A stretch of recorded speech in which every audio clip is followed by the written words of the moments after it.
Welcome back, class. This is Chapter 7, Business Management and Organization. We're going to be learning basically about the functions of management for the whole chapter. So first we're going to discuss some foundations of management, why it's necessary, and then we're going to talk about uh, each function of management, basically the process that managers go through, and it's a revolving door process, or a cyclical one. So essentially, most managers are going to go through this process over and over again. It's not a end all be all. It's a constant or continuous improvement cycle. All right, so that's just kind of sums up what we're going to be learning today. Okay, so first we have to define what is management. So management is the process of working with people and resources to accomplish the goals of an organization. The skills of a manager and the process a manager goes through are similar across all management levels. Okay, so it doesn't matter exactly what type of manager you are, you're still expected to have the same skill set when it comes to your leadership role. Management involves four primary functions. So regardless of whether you're a frontline manager, middle manager, top level manager, you should be always focused on these four functions. They are planning, organizing, leading, and controlling. These functions integrate all of the company's resources, including human, financial, and technological resources. In the next section of this chapter, we will cover each one of these functions in more detail.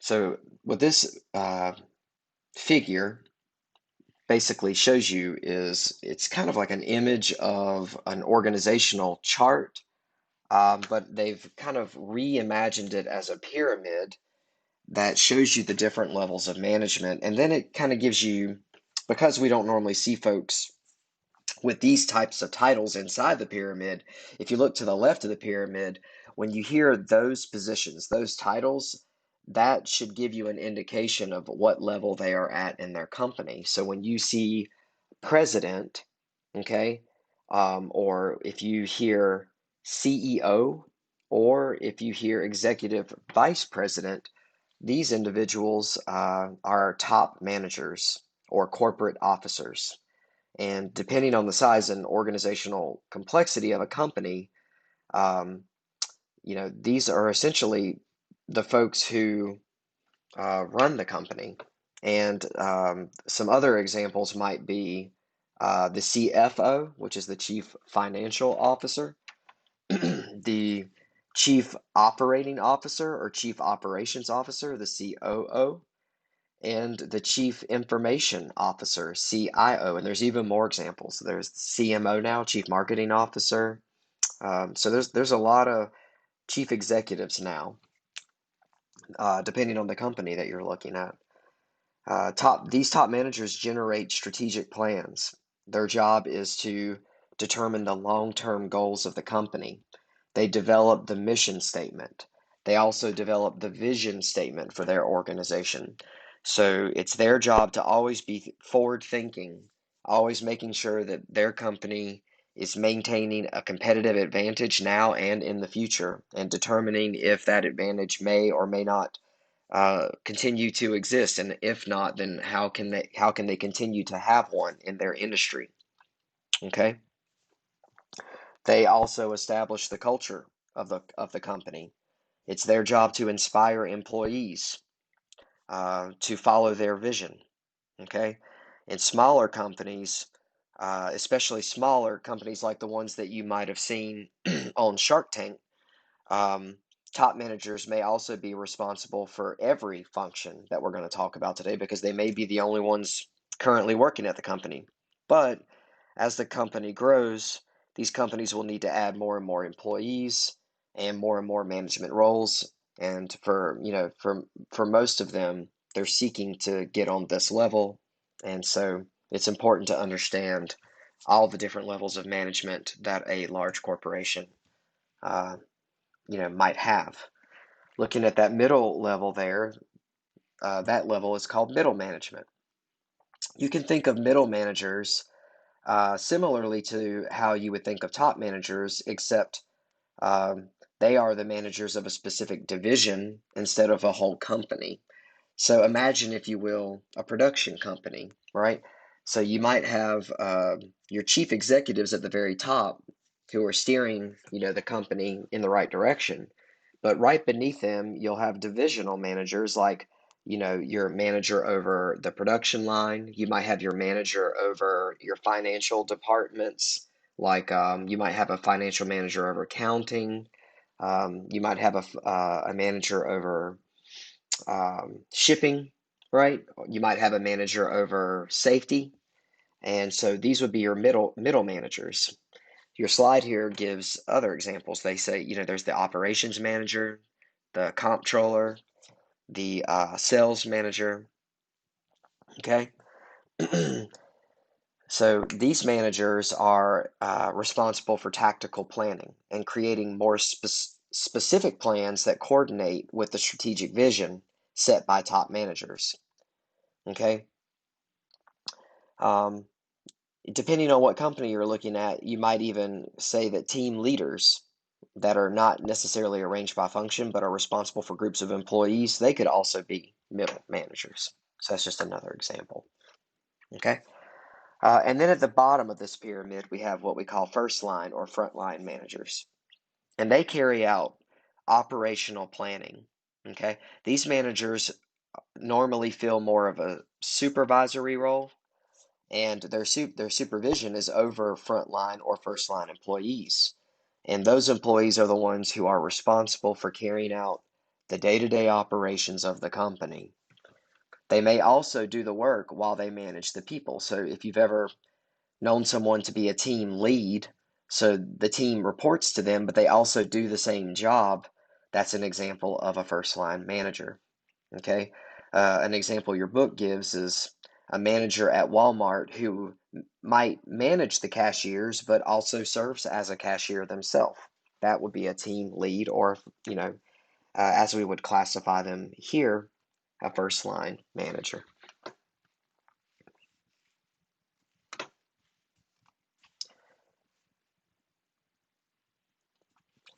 So, as we said earlier, managers need a variety of skills to be successful. Um, they basically bleed across the four functions that we are going to talk about today.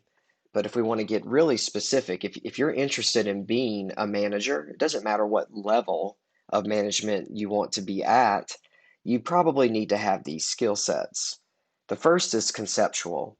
So if you have a conceptual skill set, then that means that you're able to think abstractly in order to picture the organization as a whole and the relationships between the parts of the organization. And what this does is this gives you an understanding of the business's relationship to the rest of the business community. It also gives you the ability to identify relationships between departments, between human resources and human capital, and determine how the different cogs are going to function and work together.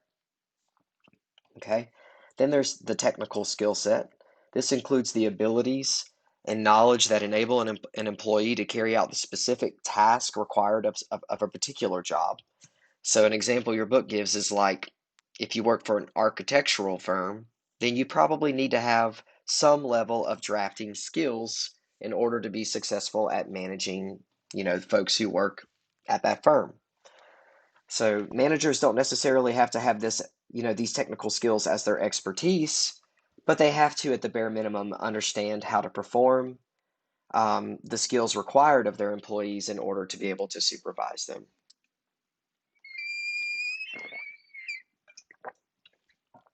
Next up is time management skills. These skills enable a manager to achieve the maximum amount of productivity in a set amount of time. And then, more importantly, there's the interpersonal skills, which enable a manager to interact with other people in order to motivate them. It's important that a manager develops trust and loyalty with the people he or she is going to interact with. So, interpersonal skills are likely the most important skills at any management level. To explain why, consider this. Top managers must be able to communicate with directors, investors, the business community, and middle managers. Middle managers must be able to communicate with all levels of management because they're the in between, right? They're the go between.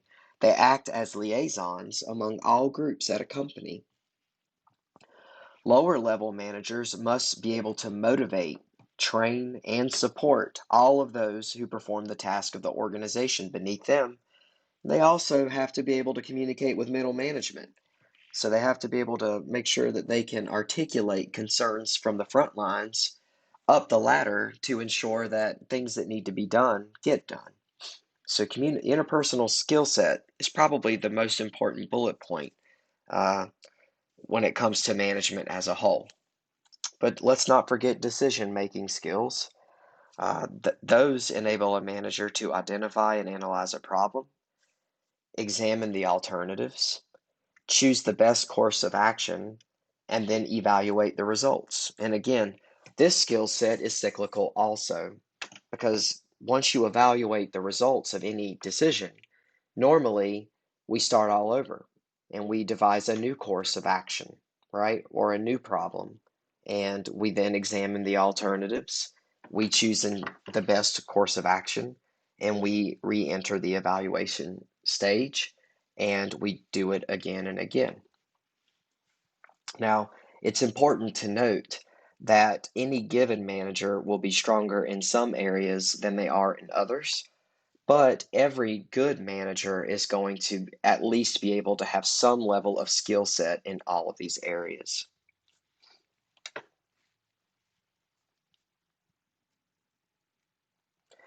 As I was just saying, most managers find that decision making is a big part of their job, and we just talked about the 5 stages of this process. The first stage is to identify problems, and we're going to dig into each stage with a little more detail. So what exactly does that mean? Well, managers are challenged to analyze data and search for any trends. Such trends can be profitable trends, but they can also be cost-cutting opportunities. These are or not always, but these are oftentimes referred to as problems that can be fixed at a company. So that, examples can include poor growth in sales or increases in customer dissatisfaction. Once a problem is defined, managers can then generate alternative solutions. So they can say, well, what are some possible solutions to this problem?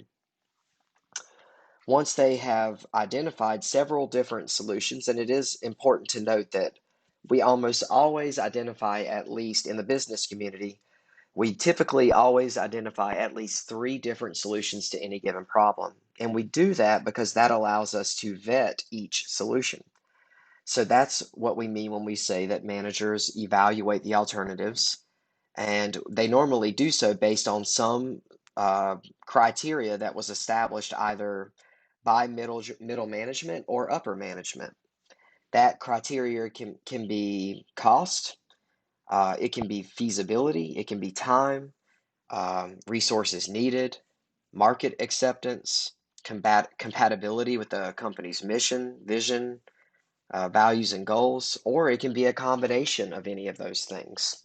And if it is a combination, oftentimes middle managers will use what we call a decision matrix to rank each alternative based on those criteria. This evaluation process can be very tedious, as I'm sure you can imagine, but identifying and evaluating alternatives is critical to making the appropriate final decision. Once managers have evaluated all alternatives, they choose the best plan of action, and when the final choice has been made, plans are put into place to implement that course of action. Additionally, managers must evaluate the decision to ensure it is carried out correctly. So it's not just about choosing the best course of action, it's also managers must determine methods of measurement, methods of determining if the best course of action was indeed the right choice. Okay. If the goals are not being met, then the decision-making process may become cyclical, which means that we start all over again with identifying what the new problem is and then generating possible solutions. And so, like I said, it becomes a cyclical process, even when the right course of action was selected and it did um, reach the goal that we were trying to reach. In business, there is always room for improvement. There are always new challenges, and so the decision-making process is cyclical, quarter over quarter and year over year.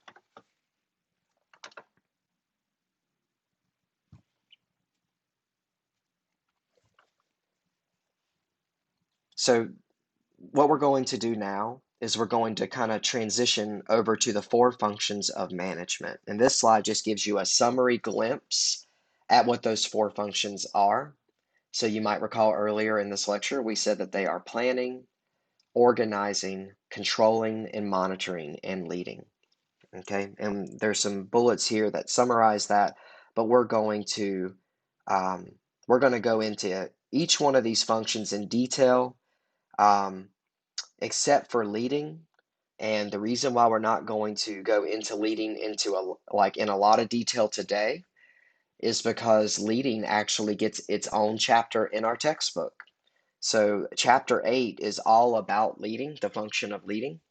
And so we're going to save our time for that area of management for when we reach that chapter. So just so you know, it's mentioned in this chapter, but we're going to really dig into the first three functions and leave the details for leading for chapter 8.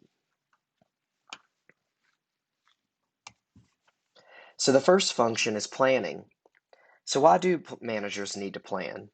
Well, managers need to be able to set goals and they need to be able to create plans to help keep the company and its employees on task. And so your book defines planning as the process of establishing goals and objectives for the company and then determining the best ways to accomplish them. Goals in the business sense are broad, long-term accomplishments an organization wants to achieve within a certain time frame. At most companies, these goals are typically set at 5-year marks. Okay, so if we think about a time frame, goals that we set are at least 5 years out. Both goals and objectives are best set with deadlines and quantifiable measures. Now, many of you have been introduced to the concept of SMART goals, and you'll remember that the T in SMART stands for time bound, and so that's why it's brought up again here.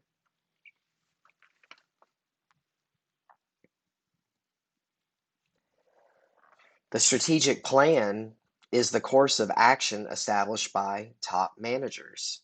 So the strategic plan comes from the top of that pyramid that we saw earlier, okay? And what it does is it dictates the overall goal for the company, if you will, okay? It reflects where the company wants to be in the future and how they're going to get there, but it does not get into the details. It's normally more of a statement than it is an all-encompassing plan.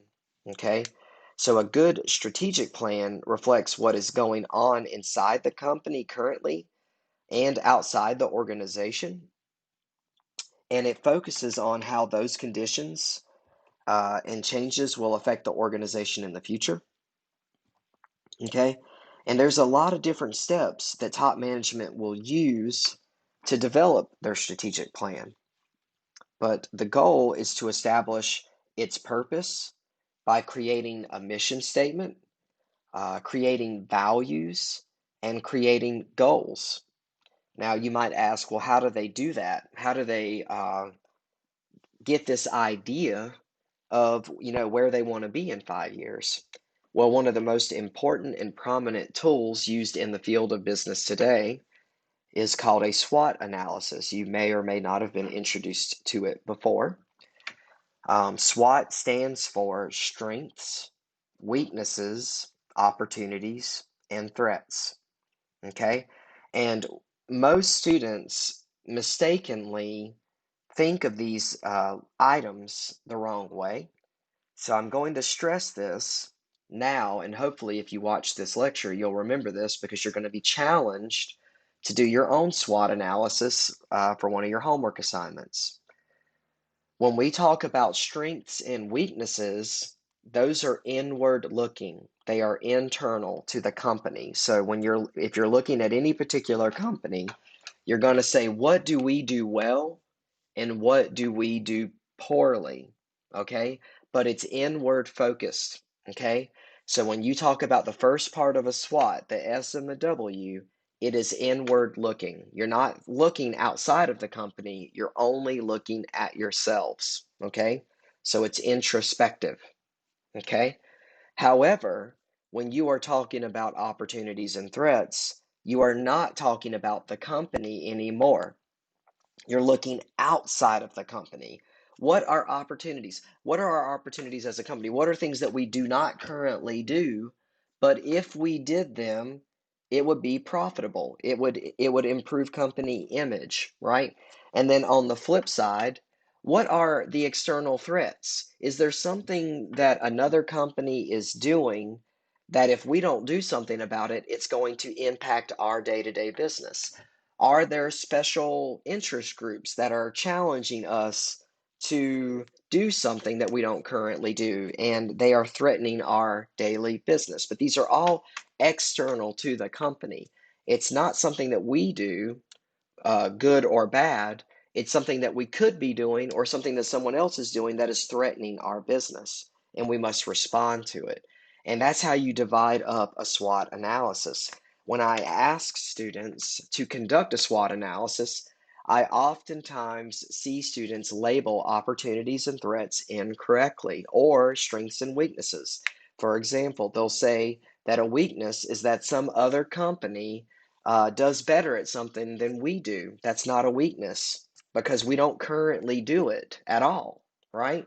And so that would be more of a threat because we need to actually do something. We need to respond, right? Which also means that that threat creates an opportunity. So hopefully you will be listening to this lecture and you will realize, like, hey, when I think strengths and weaknesses, it's about what we do today, good and bad, what we do well and what we don't do well.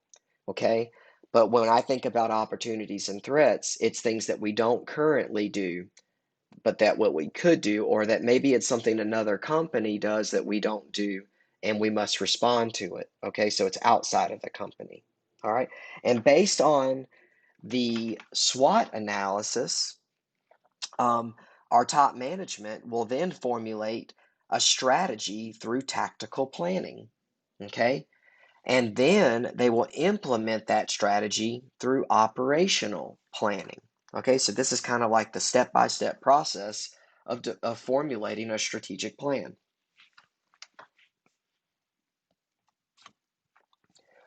Okay, so let's go back to the beginning. So the first step in creating a strategic plan is to establish purpose. What is our purpose?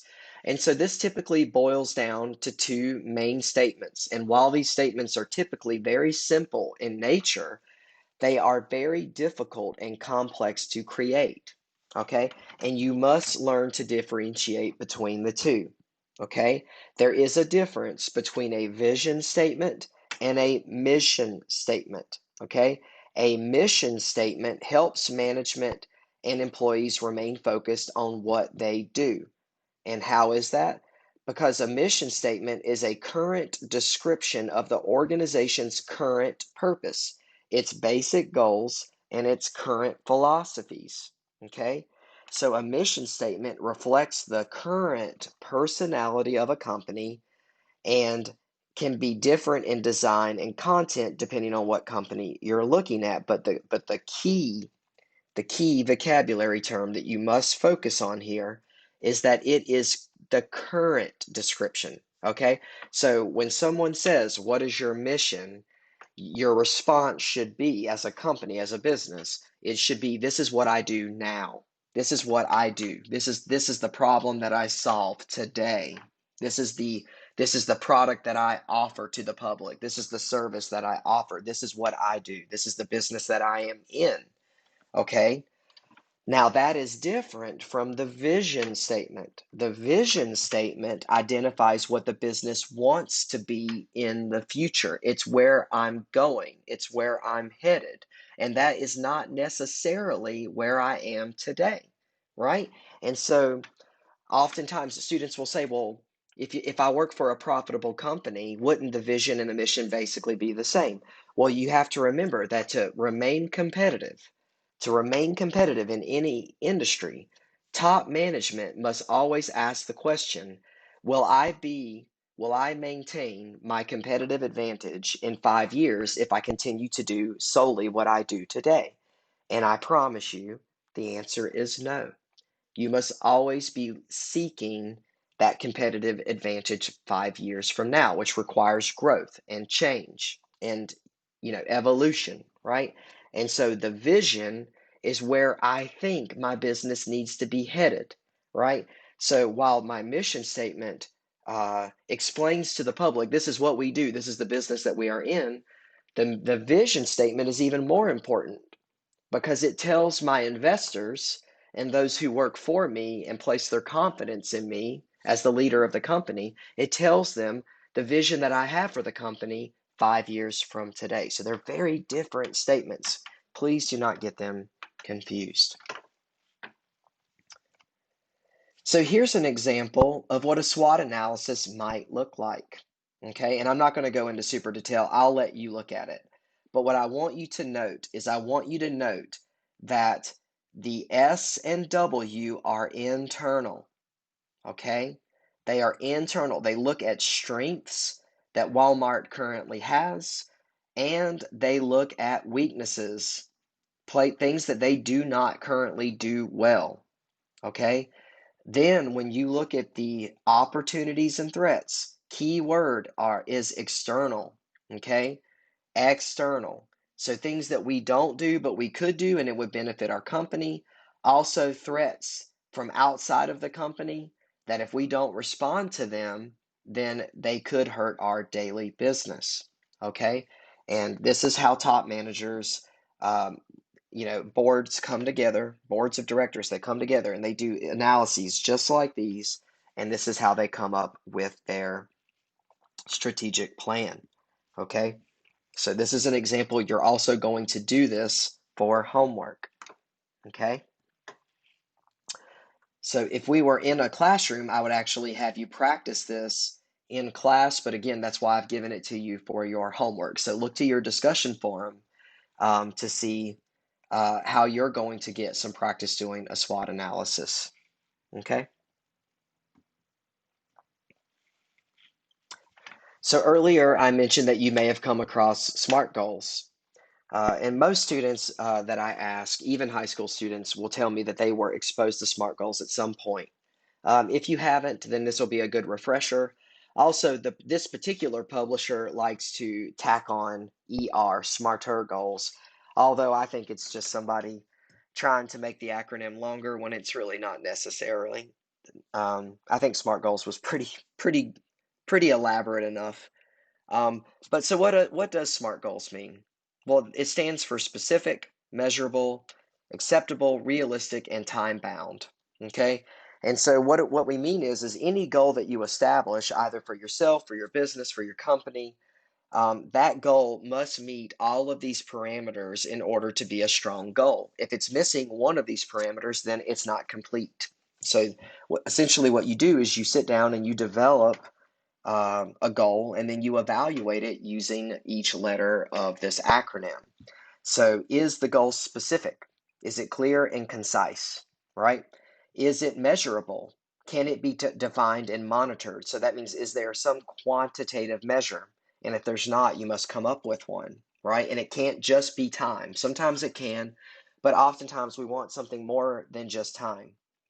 Is it acceptable? Um, I like the verb attainable. They kind of mean the same thing, but I think attainable makes more sense. Um, but basically your book says to those working towards the goals, will they accept it? And I think the approach that they're taking is, if you come to your employees, those who work under you, and you propose this goal, are they going to accept it? Okay. Is it realistic? So oftentimes A and R go hand in hand, because if it's not realistic, those who report to you will tell you so and not accept the goal, right? So are there reasonable resources given? And is it a realistic goal that those that you're asking to complete it will agree? And then, of course, we talked about this one already, time bound. Have you given yourself a time constraint? It cannot be a goal that you just throw out there and say, well, when we reach it, we reach it. We have to put some type of time variable. Is it a year? Is it 3 years? Is it 5 years? And if we approach SMART goals from a management perspective, I think that's where the SMARTer comes from. So these last two, you may not have heard them before, extending and rewarding. This really comes down to supervision. So one, are you extending the capabilities of those working to achieve goals? So what does that mean exactly? Well, what it means is a lot of times if you're not pushing your employees to extend themselves, which means to operate at 100% capacity, then there could be considerable downtime. And of course, oftentimes employees won't use downtime appropriately. And so, are you extending the capabilities of those that work for you to achieve, those goals? So, are you pushing them to the max? Okay. And then lastly, if you're going to push folks to the max, you better be incentivizing them by extending some type of incentive or reward, right? So there has to be some type of motivation in order to get folks to overextend themselves sometimes. You may have heard, give it your all, give it 120%. Well, most folks aren't going to do that unless there's some incentive, and that incentive has to be attached to something real and tangible. Oftentimes it's a bonus or a promotion, um, or a raise, and that's where you motivate folks to overextend themselves and to help you reach company goals.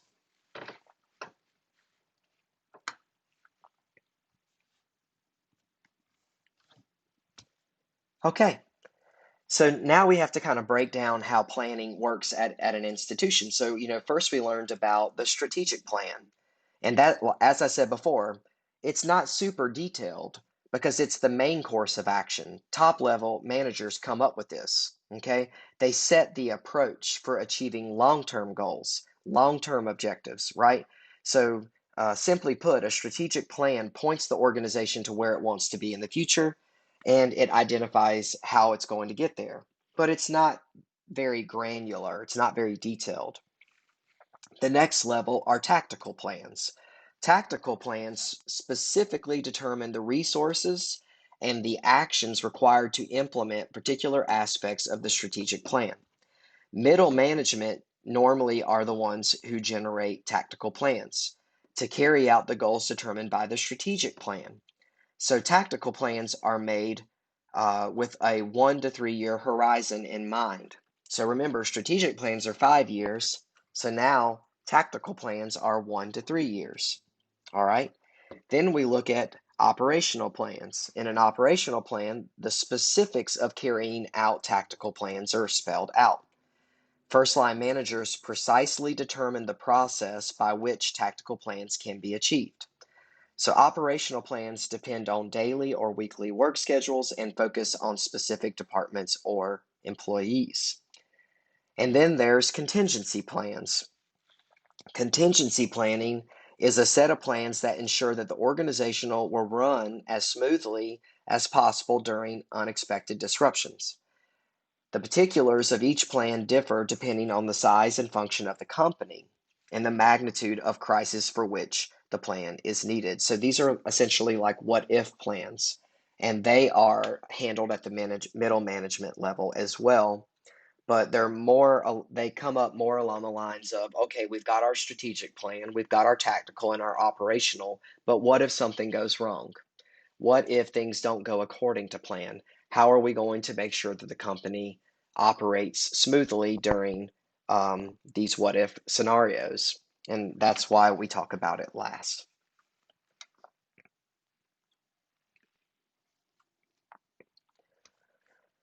The next function of management that we're going to talk about is organizing. Organizing is the process of structuring the capital, which is the money, the personnel, the people who work for you, the raw materials, which are the materials that you may need to create your products if you're creating products, and any other resources to carry out the plans for the company in a way that best matches the nature of the work. So this is the second function of management. Part of organizing is to establish an organizational structure. So earlier I mentioned an organizational structure. This is what an org chart could look like. Okay. So if you think back to the pyramid groups all of these folks um, into a pyramid scheme, if you will. But this is more so what it would look like if you looked at each position. So you'll note that at the very top of the chart is the CEO. Okay. And then right beneath the CEO, you have your director, or your chief marketing officer, chief human resources, chief finance officer, and chief of operations. But then underneath them, you have those middle managers who are the director of marketing, director of sales, employee relations, employee services, and so on. Beneath them, you have your frontline managers, right? And then beneath them, you actually have your frontline workers. So this is just one example of what an organizational chart could look like. Now, your organizational structure is going to depend on a variety of factors. It's going to depend on the number of employees at an organization, the speed at which decisions need to be made, the subjectivity of the business to change, the collaborative nature of the work, and so on. Also depends on the size of the company, right? So smaller companies that have relatively few employees tend to be organized very differently than large corporations. Small companies have much simpler structures compared to large companies. But regardless of size, to accomplish many tasks at the same time, organizations must have some division of labor, and they must be able to allocate work into smaller tasks. So regardless of the size of your company, it's very important to determine your organizational chart so that you can then determine how to organize all of your resources. And so this kind of segues over to the two main types of structure for organizations. Most organizations can be defined as vertical or horizontal. In a vertical organization, or sometimes we call this a tall organization, the company is organized by specific function, such as marketing, finance, purchasing, information technology, and human resources. Levels of expertise within these functions are developed, and managers can better keep track of economic and environmental conditions that affect their functional area.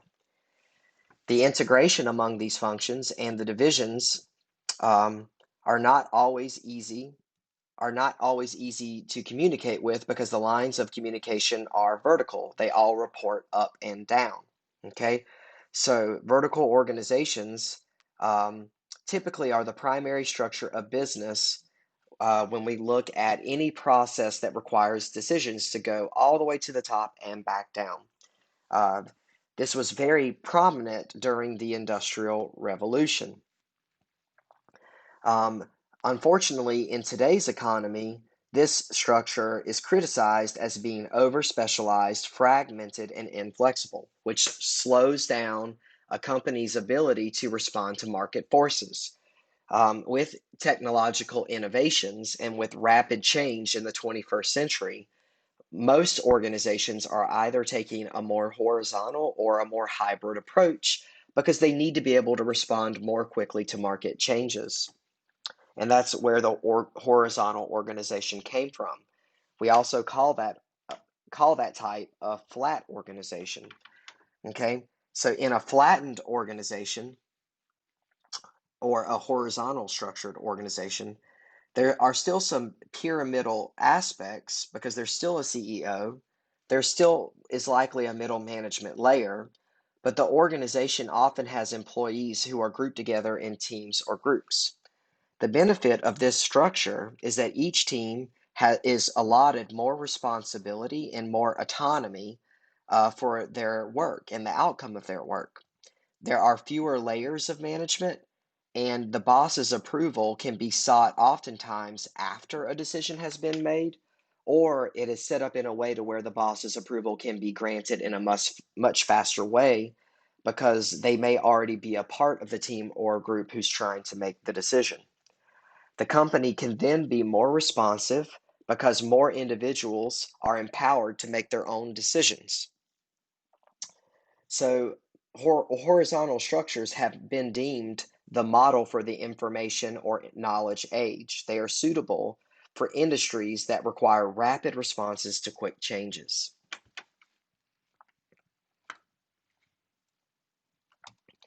Again, I said that you don't have to be all vertical or all horizontal. You could take some hybrid approach. So this part of your chapter focuses on some of those hybrid approaches. So one of them is called a matrix approach. So a matrix organization, what it does is it groups people into or pulls them rather into groups based on skill sets and then assigns them projects as needed. For example, an engineer might report to an engineering supervisor as well as a project manager. There's also the inverted organization.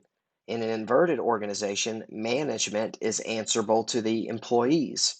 In this case, the role of management is to enable, encourage, and empower employees to do what they think is best. So they're really there, if you think about it, they're more of a support system than they are a supervisory system. There's also network organizations. In network organizations, there are collections of independent, mostly single function firms that collaborate on particular products or services. A network structure is not really suitable for every company, but it may be successful for those companies that need to be as flexible and innovative as possible, that need to respond quickly to threats and opportunities, that really need to save time, and whose focus is to reduce cost and risk.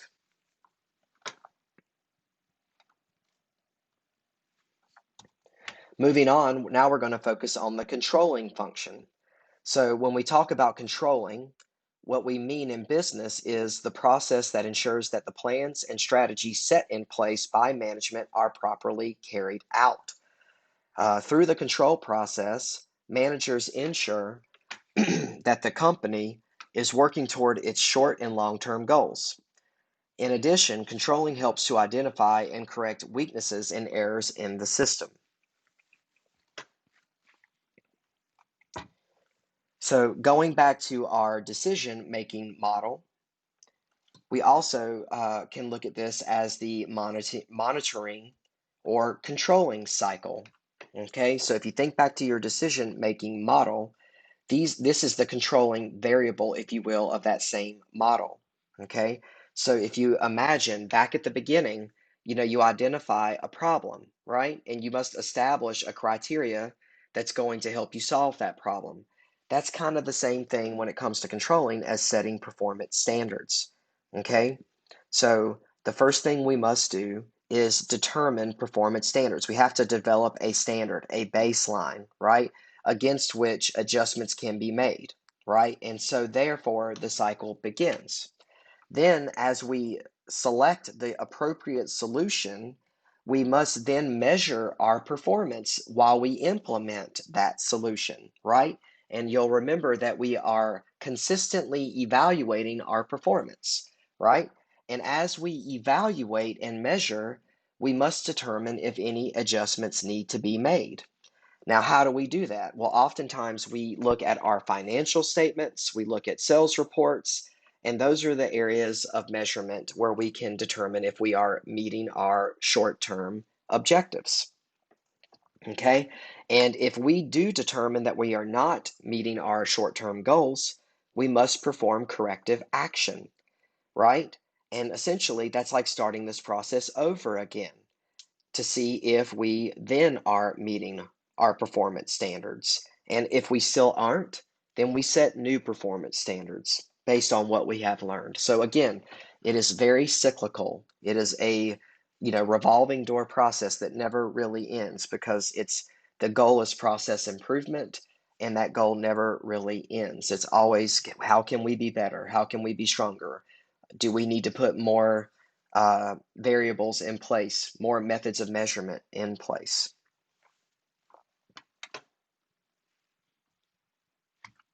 So you might ask, well, what are some different ways that we can measure or control, um, to basically to determine if we are meeting our performance goals?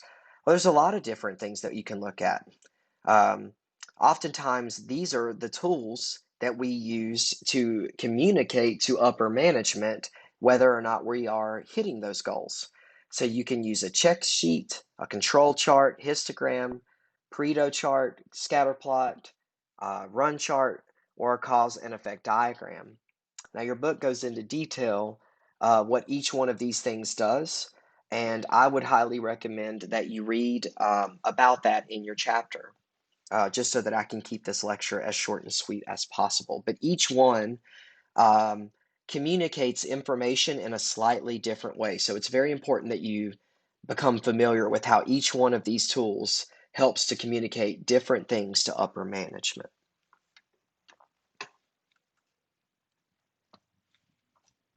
And that's it, folks. So if you're wondering, okay, what should I have learned? Remember, our learning objectives were to identify the various levels of management and the skill sets needed to be a manager. We also learned about the different stages of management. We learned about the different functions of management, and we also learned um, how to measure whether or not we're on the right path and need to use a corrective course of action. So that's essentially what this chapter was about. So make sure you're familiar with all of those things before you attempt to take this week's quiz. All right, talk soon.